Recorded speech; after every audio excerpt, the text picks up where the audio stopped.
This video shows you how to turn your research topic into keywords. Imagine, for example, that your research question is, how does sleep affect college students' grades? After writing your question, you turn to Google for the answer.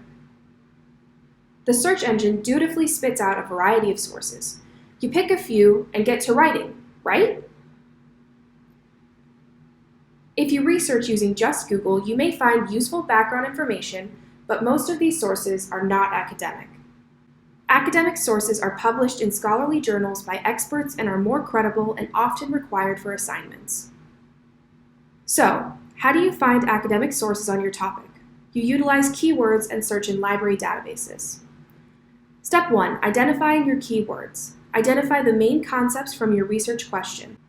Next, find additional keywords. Spend some time brainstorming, or utilize a thesaurus. Try to imagine how a scholar would discuss your topic. Step 2. Create a small word bank for your main keywords. Start to consider broader themes or concepts as well. For example, my question is also talking about stress, mental health, time management, and self-care. Your word banks will grow as you research. Step 3. Create your research equation and start experimenting in a library database, like Academic Search Premier.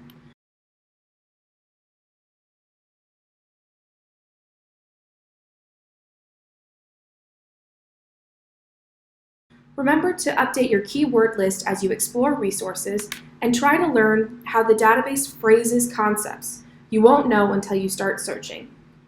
Today we learned about finding keywords, brainstorming additional synonyms and concepts, and how to create keyword equations.